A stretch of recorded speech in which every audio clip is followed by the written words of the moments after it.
जय जय राम। सदा नमन परम प्यारे राम, परम पूज्य गुरुजन, परम दिव्य आत्माएं और आप सबके मंगलाशीष लिए परमेश्वर अकारण कृपा करके अपने श्री चरणों में लेकर आए हैं।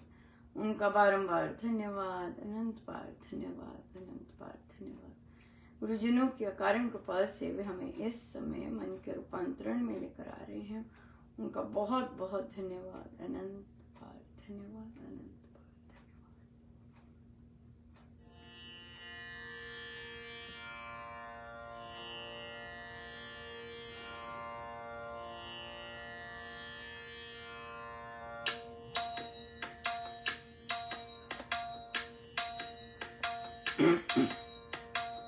जीनी रे जीनी,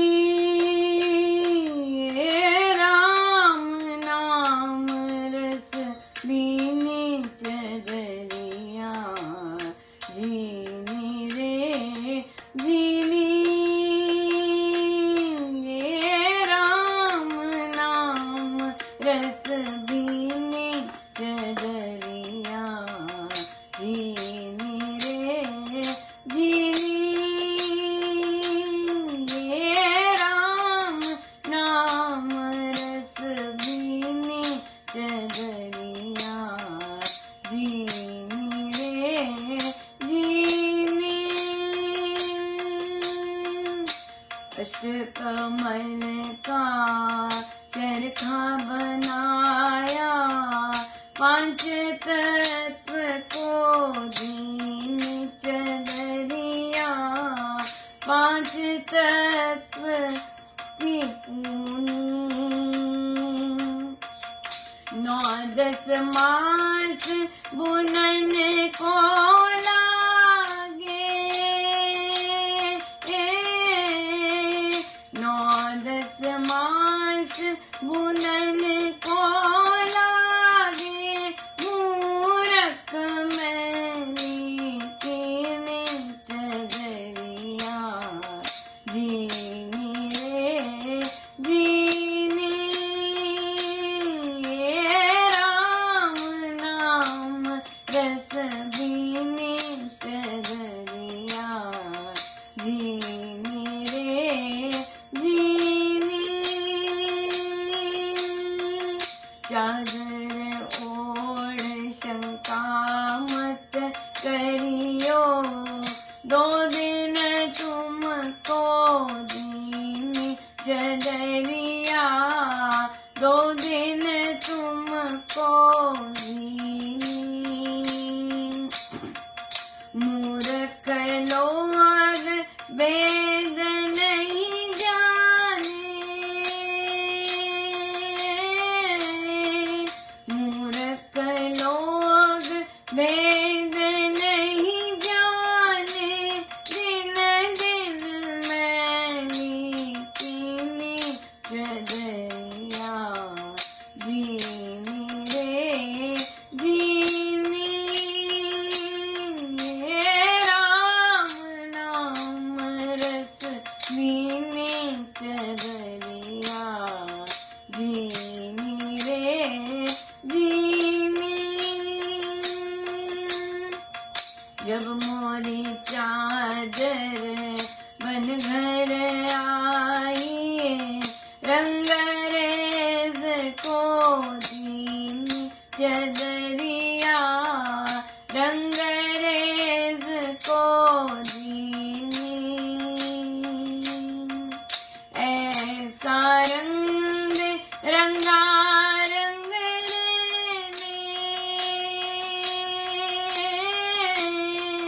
ऐसा रंग रंगा रंग देने की, लालो लाल कर दीनी चदरिया। जीनी रे जीनी, राम नाम रस बीनी चदरिया। जीनी रे जीनी, ध्रुव प्रहलाद सुदामा ने ओढ़ी, सुखदेव ने निर्मल कीनी चदरिया, सुखदेव ने निर्मल कीनी। दास कबीर ने ऐसी ओढ़ी, दास कबीर ने ऐसी ओढ़ी, ज्यों की त्यों धर दीनी चदरिया। जीनी रे जीनी, ये राम नाम रस मीनी चदरिया। जीनी रे जीनी, ये राम नाम रस मीनी चदरिया। जीनी रे जीनी, ये राम नाम रस मीनी चदरिया। जीनी रे जीनी।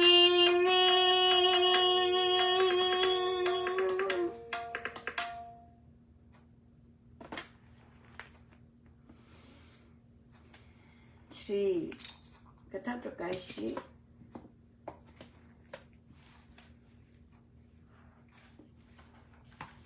पृष्ठ 590 590।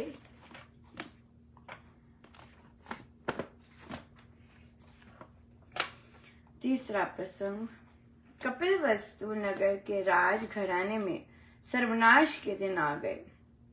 राजवंश के प्राय छोटे बड़े सभी जन भिक्षु बनकर देशाटन करने लगे। बंग और बिहार के सभी क्षत्रिय लोग घर बार त्यागने को, कर्तव्य कर्म ना करने को और भिक्षु बन जाने को धर्म मानते थे। वे अपने प्रभावों से अन्य मत वालों को चतुर्विध संघ में सम्मिलित हो जाने के लिए बाधित भी किया करते थे। नवीन मत के आवेश के वश भिक्षु लोग अन्य धर्मियों पर बड़े कड़े और अति कटु कटाक्ष सदा करते रहते थे। उस युग में याजकों का तो बड़ा भारी अपमान किया जाता था। ऐसे काल में एक ब्राह्मण कपिलवस्तु के बाहर एक उद्यान में आकर ठहर गया और लगा लोगों को उपदेश देने। उसको लोगों ने कहा, विप्र, अब तू श्रमण बन जा, यजन याजन त्याग दे और श्रुतियों का पाठ ना किया कर। अब तेरे धर्म को कोई जन भी नहीं आदर देता। ये सुनकर ब्राह्मण ने कहा, मेरा धर्म तो राम का प्रेम है। इस प्रेम पथ पर मैं सुदृढ़ हूँ। इस पर से मुझे कोई भी चलायमान नहीं कर सकता। मेरा यजन याजन तथा श्रुतियों का पाठ हरि पूजन ही है। मेरा सारा कर्म कांड प्रेम रूप राम का पूजोपहार है। मैं शुभ कर्म करके हरि गीत गाकर श्री राम का ही पूजन किया करता हूँ। हम लोग यज्ञों को रचा कर सत्संग ही लगाया करते हैं, जिससे जनता में सत्य का, शुभ का, कर्तव्य कर्म का, मेल मिलाप का, सदाचार का, उत्तम विचारों का और सबसे बढ़कर भगवत भक्ति का प्रचार होता रहता है। ऐसे उत्तम प्रेम पथ को छोड़कर मैं श्रमणों के पथ पर क्यों चलूं? श्रमण जन तो बालकों तक को भिक्षु बनाकर घोर अनर्थ कर रहे हैं। श्रमण संघ तो पारिवारिक जीवन की प्रेममय कोमल लता पर कठोर कुठाराघात कर रहा है। इनके कोरे त्याग वैराग्य के ने संबंधों के सौंदर्य को, कर्तव्य के महत्व को, गृहस्थ के कर्मों को और परंपरा से चली आती कुल मर्यादा को सर्वथा नष्ट भ्रष्ट करने का काम आरंभ कर रखा है। अब कोई किसी की अपेक्षा नहीं करता। पत्नियां रोती रहती हैं, बच्चे पड़े बिलखते हैं, बड़े बूढ़े निस्सहाय होते जाते हैं और आश्रित जन दुखी होकर रो रहे हैं। परंतु कर्तव्य कर्म से विमुख युवक और व्यसक धड़ाधड़ भिक्षु बनते चले जाते हैं। श्रमणों ने तो वीर वंशों को निर्वंश बना देने का मानव बीड़ा उठा रखा है। भूमि को निक्षत्रिय कर देने को ही मानो श्रमण संघ सुगठित हुआ है। पारिवारिक जीवन के सुंदर वन को यह संघ आज टिड्डी दल बनाकर अपनी कल्पनाओं के शत शत मुख से चाटता चला जाता है। बिल्कुल। सो हमारा धर्म जो है वो प्रेम पथ का है, शुभ कर्मों का है, कर्म कांड, हरि गीत गाकर श्री राम का पूजन करना, सत्संग लगाया करना जिसमें सत्य, शुभ, कर्तव्य, कर्म का मेल मिलाप, सदाचार, उत्तरोत्तम विचारों का और सबसे बढ़कर भगवत भक्ति का प्रचार होता है। यस, ये है हमारा प्रेम पथ। अगर हम यहाँ नहीं हैं, अगर हम प्रेम नहीं बांट रहे और प्रेम स्मरण रहे, सबके साथ होना चाहिए 4 लोग और 1 लोग, ऐसा नहीं है, नो रेशियो एट ऑल, सबके साथ होना बहुत बहुत जरूरी है। अगर ये नहीं हुआ तो हमें क्या करना है? साधना करनी है। क्या? बिल्कुल साधना करनी है। सो बहुत ही सुंदर दिन रहा, बहुत प्रोडक्टिव दिन रहा, बहुत बैठ के जो नहीं कर पाए थे आज कवर अप की, और बहुत सुंदर, बहुत ही सुंदर दिन रहा। और या बहुत बहुत बहुत बहुत सुंदर, बड़ी कृपा रही प्रभु की, अनंत अनंत दया। सो चर्चाएं चल रही, हमारा सुंदरकांड जी का एक ग्रुप, उसकी समाप्ति हुई और फिर वहाँ पर उसकी चर्चा चली थी। फिर हमारी वो बहुत सुंदर था। तो उसमें एक प्रश्न आया, क्योंकि श्री अमृतवाणी जी पे प्रश्न आ रहे थे, आपने देखा बहुत अच्छा रहता है ऐसी बैठकों में, क्योंकि हम हर एक का पर्सपेक्टिव नहीं देख पाते, और जब ऐसे प्रश्न आते हैं तो बहुत ही सुंदर लगता है कि देखो ये तो मैं सोच ही नहीं सकती थी, है ना, ऐसे तो सोच ही नहीं सकते थे। सो इस तरह, और क्लैरिफिकेशन भी हो जाती है। जब कई लोग ज्यादा सोच जाते हैं, वहां पर भी क्लैरिफिकेशन हो जाती है, वहां पर भी स्टॉप हो जाते हैं। सो बहुत सुंदर प्रश्न आया कि हम जब श्री अमृतवाणी जी सीडी के साथ अगर करते हैं, है ना, सीडी के साथ करते हैं, तो क्या तो क्या होता है कि अंत तक आते आते हम सब बिल्कुल चुप हो जाते हैं। तो यह खंडित हुई श्री अमृतवाणी जी क्या। तो उनसे पूछा कि लीड कौन कर रहा है? अमृतवाणी जी, लीड कौन करता है? तो वो चुप रहे। इसका मतलब कि कोई लीड नहीं कर रहा। तो उन्हें कहा कि ड्यूटी लगाइए, कि जैसे एक संडे एक साधिका जी करेंगी, अगले संडे दूसरी साधिका जी करेंगे, इस तरह से ड्यूटी लगाइए। तो जिसकी ड्यूटी लगी होगी उसको अखंडित अमृतवाणी जी का पाठ करना है सत्संग में। अमृतवाणी जी का पाठ हम करते हैं।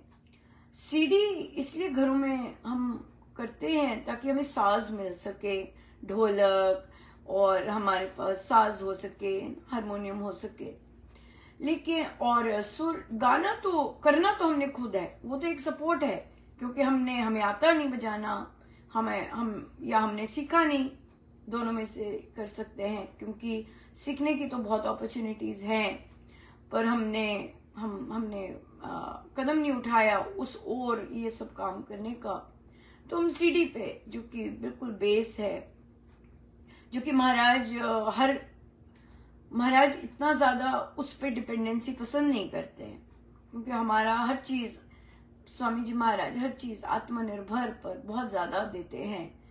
तो जब आप घर बैठे हैं, इतना सारा समय है, तो क्यों नहीं सीखते, जब इतनी सारी अपॉर्चुनिटी है सीखने की, राइट। सो इसलिए थोड़े समय के लिए होती है, तब तक आप तैयारी कर लीजिए, ऐसे होता है। वैसे तो महाराज, मतलब अगर श्री रामशरण में पहले ही तैयारी करवाते हैं कि भाई यहाँ श्री रामशरण होना है, पहले से ही तैयारी होती है कि भाई हाँ जी अब कैसे करना है, क्या करना है। सो श्री रामशरण में तो सीडी लगती नहीं है, बिल्कुल भी मना है। वहां खुद तैयार करते हैं महाराज, कि पहले से तैयारी होनी चाहिए, कि पता है कि बन रहा है, पहले से तैयारी करें। ढीले ढाले जो लोग होते फिर वहां पे आप कुछ नहीं कर सकते। सो इसलिए सीडी सिर्फ साज के लिए है। गायन तो पाठ तो हमने खुद करना है, और वो फिर पार्ट जो लीड कर रहा है वो अखंडित होना चाहिए, बहुत जरूरी है। और फिर जो दूसरे फॉलो कर रहे हैं या साथ साथ कर रहे हैं, पर उनकी ड्यूटी नहीं है। अगर आप बीच में रुक जाते हैं, ध्यानस्थ हो जाते हैं, ठीक है, लेकिन जो लीड कर रहा है वो ध्यानस्थ नहीं होगा। उनको तो पूरी की पूरी सत्संग चल रहा है तो पूरी की पूरी अंत तक करनी ही करनी है। सो बहुत देखिए, ये सोच ही नहीं सकते थे कि सीडी लगी है तो हम चुप हो जाएं और सीडी गा रहा है, नहीं, क्योंकि यहाँ पे तो बेसिक स्वामी जी महाराज का जो फिलॉसफी है, जो उनका आदेश है सत्संग के लिए, वो तो भंग हो जाता है। वो तो सीडी कर रही है, वो तो महाराज ने कहा ना कि ठेकेदार बिठा रखे हैं, वो पूजा करते हैं तो सीडी पूजा कर रही है हम क्या कर रहे हैं। सो बिल्कुल वैसी बात हो गई। तो इसलिए सीडी सिर्फ ट्यून के लिए है और सीडी सिर्फ बाजे के लिए है और उसके लिए, पर वैसे नहीं है। फिर उसके बाद इसी पर क्योंकि खंडित और अखंडित चल रही थी बातचीत, तो एक साधिका जी कहते हैं कि अनुपमा, मैं बर्तन साफ कर रही थी तो अपने आप श्री अमृतवाणी जी का दोहा आया और मेरे मन में आया कि ओ खंडित है अब यहाँ पे ये वाली चीज अब हम ओवर थिंकिंग पे ले आते हैं, राइट, बिल्कुल। सो मैंने पूछा कि अच्छा भाई, जो इनके साथ हुआ इसे क्या कहते हैं साधकों को पता था तो उन्होंने कहा कि भाई ये तो बहुत भारी भरकम कृपा थी ये तो बहुत भारी भरकम कृपा थी। और हम तो चाहते हैं कि 24 घंटे ऐसे हो जब हमारी आत्मा गाती है, राइट, जब अपने आप अंदर से श्री अमृतवाणी जी के दोहे अंदर से आते हैं, अंदर से राम नाम आता है, अंदर से धुनें आती हैं। सो ये तो बहुत भारी भरकम कृपा है, बहुत भारी, नेचुरल थोड़ी भी नहीं, अच्छी खासी कृपा है, राइट। सो अब कृपा को अब हम बंद कर दें, ओवर थिंकिंग के कारण ज्यादा सोच लिया है ना, तो हाँ, तो पर देखिए, पर इसका बेनिफिट क्या है, पूछने का बेनिफिट क्या है पूछने का बेनिफिट ये हुआ कि भाई एक बार ऐसा हुआ तो मैंने पूछ लिया, और महाराज की प्रेरणा से पूछते हैं कि अरे भाई ये क्या किया है ना, तो पूछो। तो फिर पूछ लिया तो वहीं पे वो जो गड़बड़ की वहीं पे समाप्त हो गई कि अगली बार ऐसे हो तो हम झूम लें, अरे क्या कृपा बरसी है ना, हम झूम लें, उसमें नाच लें कि ये तो बहुत भारी भरकम कृपा बरस गई, आज तो दिन गजब का हो गया, तो हम उसे रोके ना, है ना, ये बात है। तो इसलिए ये चर्चाएं बहुत ही हेल्दी रहती हैं और बहुत ही पॉजिटिव एंड कंस्ट्रक्टिव रहती हैं, क्योंकि हम कहीं पौधों को ही ना उखाड़े, हमने सिर्फ क्या करना है, वीड्स को उखाड़ना होता है ताकि वे हेल्दी पौधों का पोषण वो ना लें। लेकिन हम क्या कर बैठते हैं, हम कर बैठते हैं, हम अगर हमें नहीं पता तो हम पौधों को भी उखाड़ सकते हैं, जो कि महाराज ने अपने प्रवचन में कहा है, ध्यान से करना चाहिए। सो इसलिए गुरुजनों की बहुत कृपा है कि इस तरह की जब हम चर्चा करते हैं तो हमारी जो भी हल्की सी भी थोड़ा सा भी डाउट होता है तो वो बहुत अच्छा क्लियर हो जाता है। सो इसलिए अगर क्लैरिटी है अंदर तो हम बहुत मजे रहते हैं। आज इतना सुंदर मुझे सुनने को मिला, जो कि मुझे लगा कि स्टेप अहेड था। हम जैसे हम महाराज कहते हैं कि आप फॉरगिव कर दीजिए, है ना, क्षमा कीजिए, और पहले तो हम क्षमा मांगे प्रभु से, एंड डेफिनेटली फिर हम दूसरों को भी क्षमा कर पाएंगे। सो यहाँ पर एक चीज आती है कि हम दूसरे को क्षमा करने की जरूरत तब पड़ती है जब हम कहीं ना कहीं पीड़ित होते हैं, बिल्कुल राइट, या फिर जो हमारी कोई एक्सपेक्टेशन होती है वो कहीं हर्ट हुई होती है और फिर हम पीड़ित होते हैं। या तो मैंने सुना कि अगर कोई एक्सपेक्टेशन ही नहीं है, जो कि बहुत ह्यूज बात है, अगर हम दूसरे को जैसा वो है वैसा अपनाते हैं, तो वहां तो क्षमा की कोई बात ही नहीं आई। वहां क्योंकि मैंने आपको, चाहे आप जो भी मुझे देते हैं, आप अपना आप ही बता रहे हैं ना कि आप क्या हैं। तो अगर मेरी आपसे कोई एक्सपेक्टेशन ही नहीं है और अपने आपके पास जो है आप मुझे देते हैं, जो कि मैंने मांगा नहीं है लेकिन आप फिर भी देते हैं, तो वहां तो फॉरगिवनेस की कोई बात ही नहीं हुई। क्यों? क्योंकि मुझे आपसे कोई एक्सपेक्टेशन नहीं है। आपके पास जो है वही आप देंगे, वो तो मेरे ऊपर है। मैंने अगर लिया नहीं, मैंने आपको बस जैसे आप हैं स्वीकार किया, तो वहां तो ना हर्ट की बात हुई, ना पीड़ा की बात हुई, ना फिर आपको क्षमा करने की। अमेजिंग। बट यहां पर हम चर्चा हो सकती है कि जैसे कहें अनुपमा, पर देखो बच्चों से कोई एक्सपेक्टेशन होती है, या फिर किसी और से एक्सपेक्टेशन होती है, या आपके कॉलीग्स से एक्सपेक्टेशन होती है। देखिए, एक होती है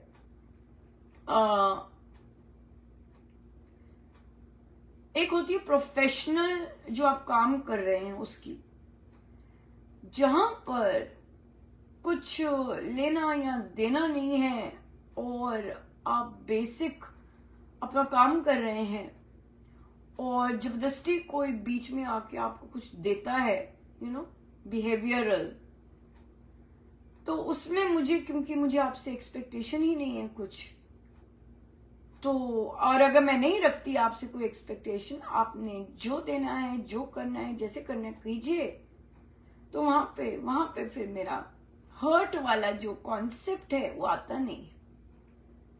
हर्ट हम तभी होते हैं जब मेरापन होता है या फिर जब मैं आपसे एक पर्टिकुलर स्टैंडर्ड एक्सपेक्ट कर रही होती हूँ, या जब मैं कोई स्टैंडर्ड ही नहीं रखा, जब कुछ भी नहीं रखा, तो फिर आप वही देंगे जो आपके पास है।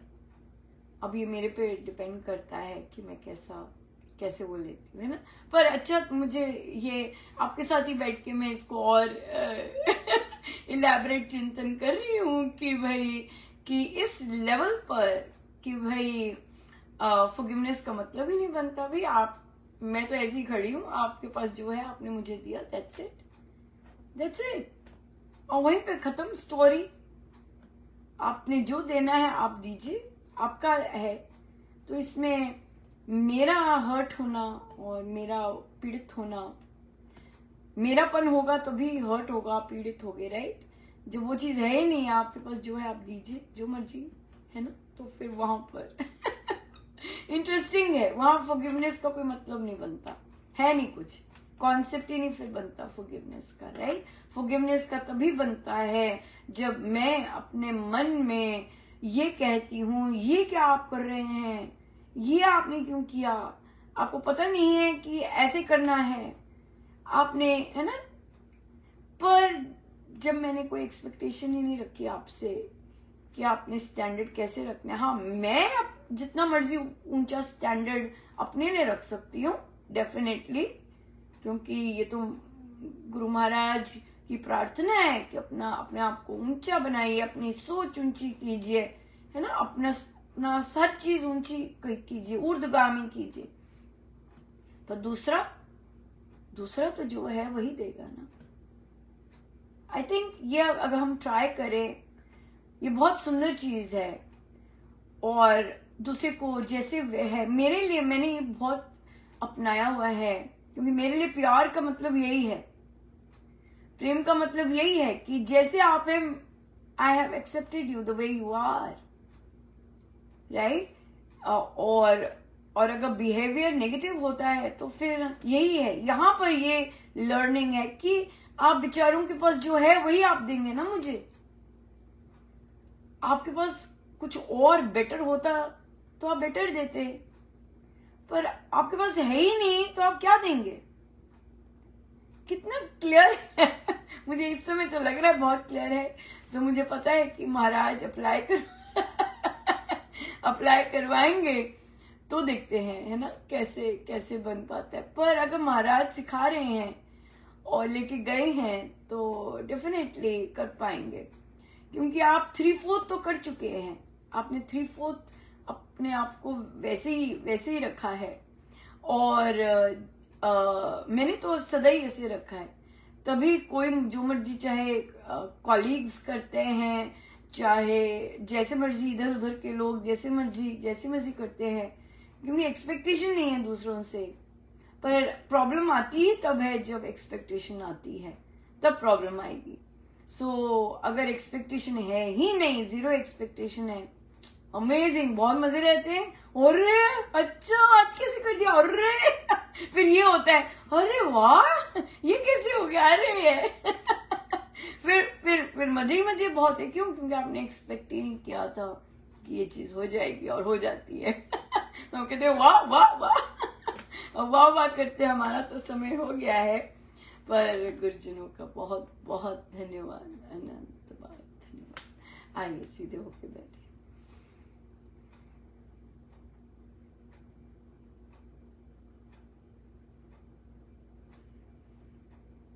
अपने प्रभु अपने गुरुजनों के श्री चरणों में बारंबार नमन, अनंत बार नमन। जय जय।